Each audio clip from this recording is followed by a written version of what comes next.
Welcome to Salsido Paranormal. I'm your host, James Salsido, and tonight I am talking about haunted places in the U.S. As always, you can find all episodes of the show along with links to social media, ways to listen, and ways to support the show at the website, which is salsidoparanormal.com. That's SALSIDO paranormal.com. You can support the show in a couple different ways. You can always sign up for the Patreon feed and get extra content there, extra shows.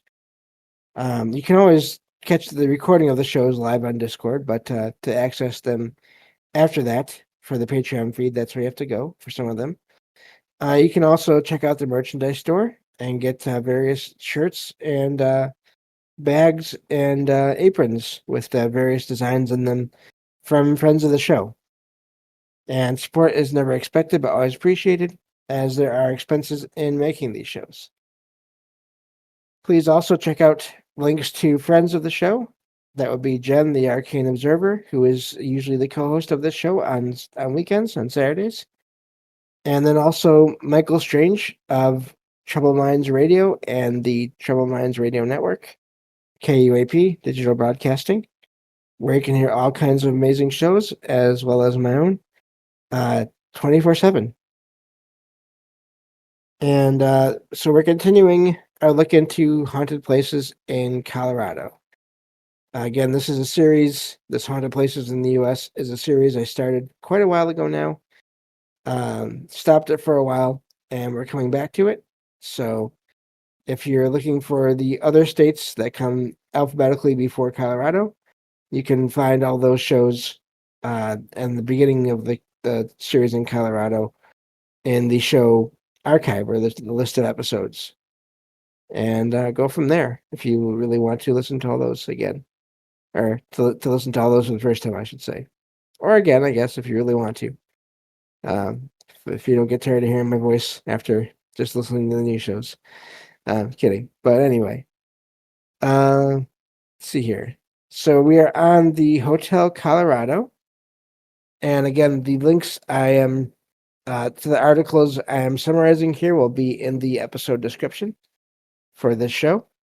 And so you can check out all the pictures that are included in the articles and get all of the details, because I will not be going over everything in these articles as far as all the history and all the just that's I don't want to read or plagiarize. Well, it won't be plagiarizing.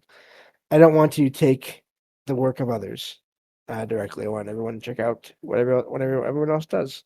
So this first article is from legendsofamerica.com, and that's talks about the haunted hotel Colorado in Glenwood Springs. And it says here in the article it was built in 1891 and in Glenwood Springs, Colorado.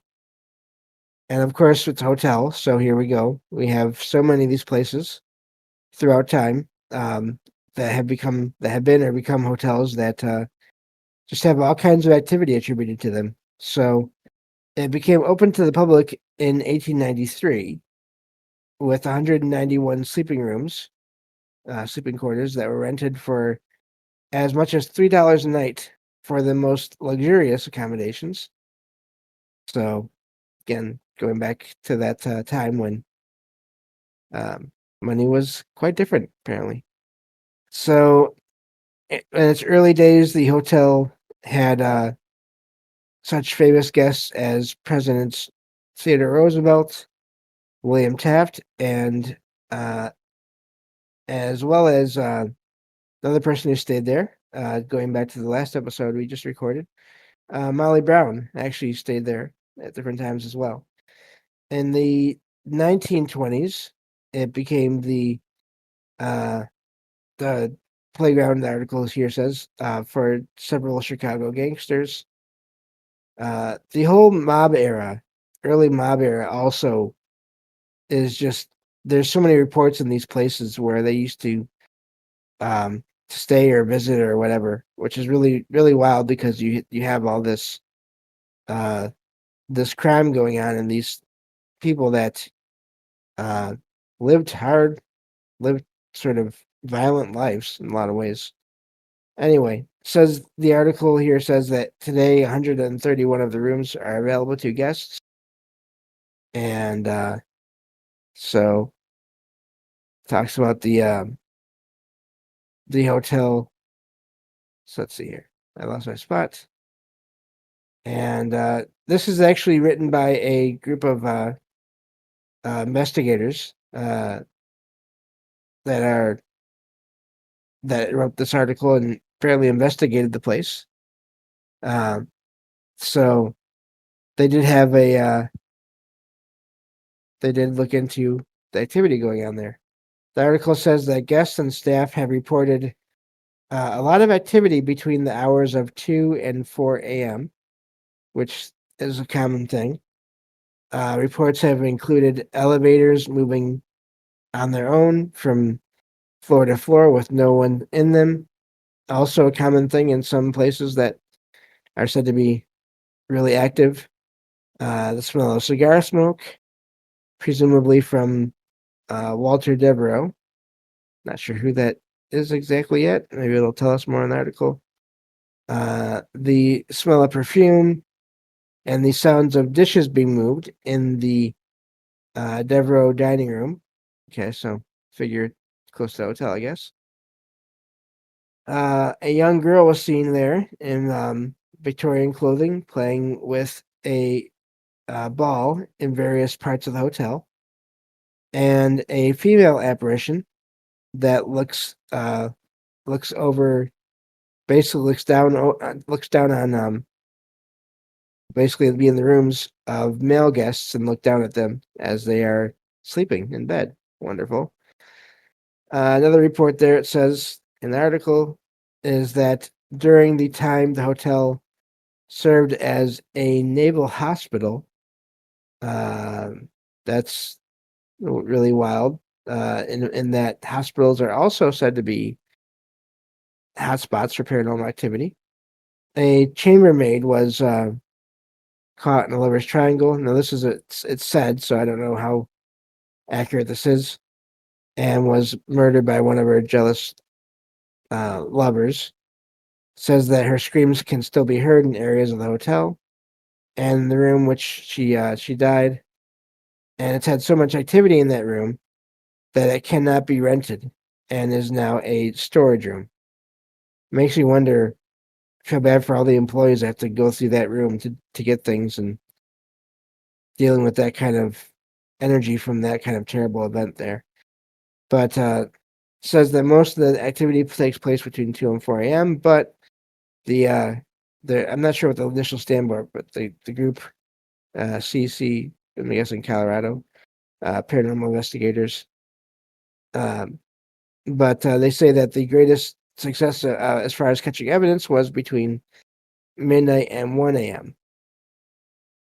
So, and the reports are as follows in the article here. It says that they were able to access most of the hotel at the time, and they had the most activity that they experienced was on the 3rd and 5th floors, and involving all their gear that they had there.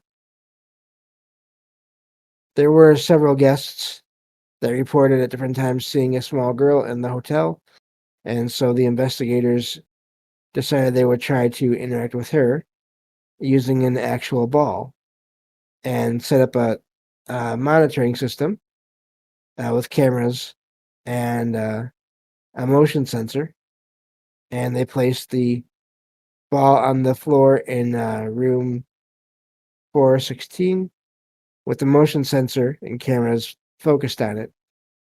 And the ball did move during the investigation, although they did have says they did have several instances where their electronic door key would not work, and the lights frequently turned themselves off while they were in the room. That's wild. Sounds almost like a little girl was trying to play with them. It says the hotel's basement is currently storage for the hotel, as well as a spa, and so it has other places in the basement. A a chiropractor's office, and a couple other offices and other retail places. And during business hours, it can be accessed from the outside. It has also has the original hydraulic lift designed to bring supplies from the ground level to the basement. It says that speculated that while staying there, Al Capone used the lift as an escape route on more than one occasion when the hotel was raided in search of him. So it says that lift is still operational, which is amazing. There's another part of the area that also served as the morgue for the hospital when it was a hospital. And the weird thing about that is there's every so often I'll come across a true story report of a true story experience where something happens in a hospital and does happen in or around the morgue. So, but the hotel was so while the hotel was being used as a naval hospital, says that several hotel staff members have reported locked doors opening and lights turning themselves on and off in this area, and no one can figure out who is causing it for sure. So it is speculated that it was one of, I'm guessing, the previous owner, the owner or the original owner's many hangouts there. It says, and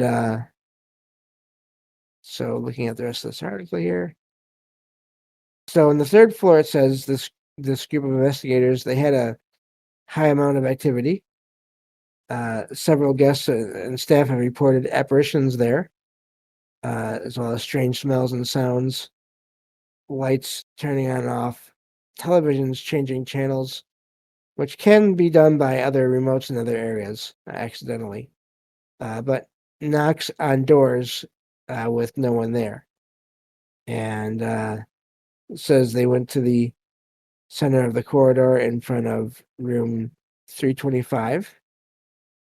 Says there they recorded high electromagnetic fluctuations, and the needle was pegged at it, basically at the top of the range. So now, of course, it is a hotel, so I don't know how much electronics were around them.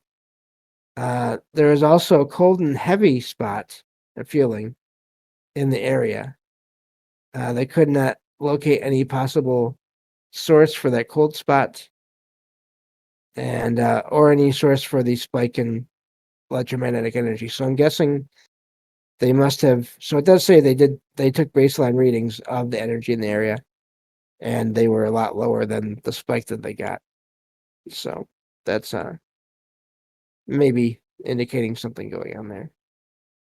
The second floor has also, the second area of a lot of activity, a lot of electromagnetic energy, it says, was on the fifth floor, across from room 551.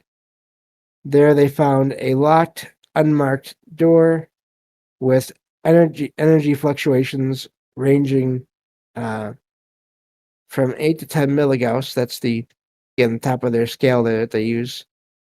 And their baseline readings for the area were 3 to 5. So it says that there, even though there were no temperature fluctuations in the area, there's a picture that they took of the area that shows what could be spirit energy. And apparently they have the picture in the article. And they later learned that the unmarked door in front of that room, 551, is a door to the attic. So other guests, it says, have and even psychics have reported a male spirit that stays in the area and possibly one of the workers that helped build the hotel in 1893. The room 551 itself also has a lot of reports of anomalous activity there. It says that in 1982, the hotel was renovated. That is also from small places to big places, it seems, can stir up a lot of activity. Not always, but it can. New wallpaper was applied to that room 551. The next morning, all the paper that had been applied was rolled neatly on the floor. The wallpaper was replaced, but again found on the floor in the morning. After a couple of these attempts, several wallpaper samples were placed on the bed in 551. The next morning, all but one of these samples was on the floor. The sample left in the bed was applied to the walls, and it remains there to this day. Now, that is amazing if that did happen the way it was. And of course, the investigators there say that they were, unfortunately, when they were there, the room was occupied, so they couldn't investigate that night. But let's see here. Looking at time, we're good. The hotel has 2 bell towers that were turned into luxury guest suites. Room 661 has been dedicated to one of the most famous women in Colorado, Molly Brown. So again, we talked about the Molly Brown house the last episode here, as of these are recorded. And activity there has been reported in this area, and the other bell tower as well, which is room 662. While both of those suites have reports of activity, the Molly Brown room is reported as being the most active. Again, that suite was being used when the investigators are there, but they were able to check out the other room, the other bell tower, and so that sounds like it'd be amazing to do. They so didn't find anything there at the time. And let's see here, looking at chat here. I think we're good. Okay. But they says that they returned to their room for rest and data analysis as they ended their investigation. And at that time, this is always amazing to me when this happens to people. They had an interesting experience. As they were going over the data, they collected the light in the room would turn itself off. One of the investigators would get out of her seat to turn it back on. Halfway across the room, the light switch, it would turn back on again. So after playing this game a few times, one of the investigators asked the spirit to please stop doing that.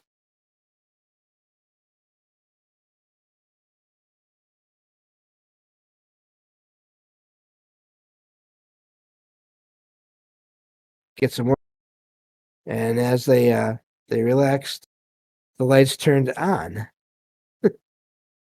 And of course, one of the investigators said very funny, and the light went out. And that sounds amazing. Again, says that the article says that while these experiences reminded them that while they were looking into all these things and trying to get information and figure things out, they still know more, as in that whoever they are, know more than the investigators do, and still have the upper hand. So this has been a good article here. We might not get to the other one because this has been a good article. It says that today the Hotel Colorado is listed in the National Register of Historic Places, and it's been fully restored. Can't talk. and talks about the features of the hotel as far as for if you want to stay there. And yeah, so that's the first article here. Second one, we won't probably get through all of it, but it's from hauntedhouses.com. And this is that title of the article is just the hotel itself. And yeah, this article mentions that the wallpaper incident, which is really amazing.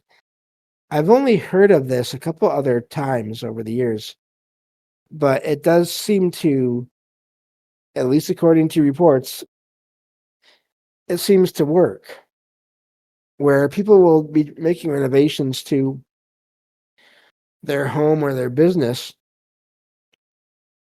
and whoever is there, whether it's original owners or whoever is still there, does not like these renovations, and they will take them down, cause messes, things like that.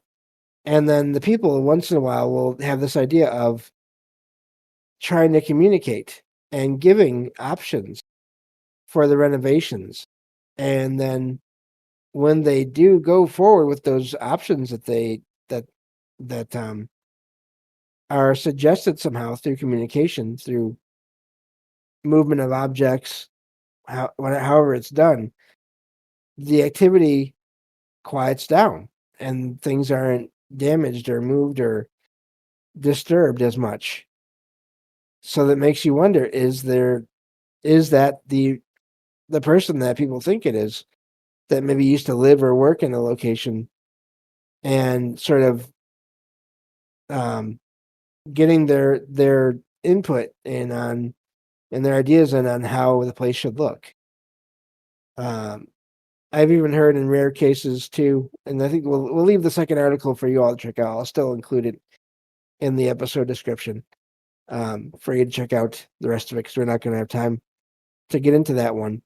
But which is fine. It gives you all something to look at later on. But sometimes people will talk out loud, and this is something I never like to recommend to do things or not do things too much unless I need to, or unless I feel like there's some really good, there's a lot of sort of information about something. But I'm just saying what some people have done. Some people have talked out loud to whoever is there and explained, we're trying to improve this place, we're trying to restore this place, and we don't mean any harm. And just try to let whoever else is there, let them know that they don't mean any harm to the location. And sometimes that will cause things to calm down. Again, as is the case with all this, though, that's not that does not happen in all cases. And in some cases, rare cases I've heard, places just never get fixed because things keep on happening. And things keep on getting disrupted as far as the repairs or renovations, and it keeps frightening people off by whatever is there, keeps frightening people off by moving objects. Excuse me. All different kinds of things, making sounds, completely having objects completely vanish. So all these things are have been reported from what I've heard and read. So that's all the time we have for this episode. Thank you all for listening, and I will talk to you all next time on Salsido Paranormal. Take care.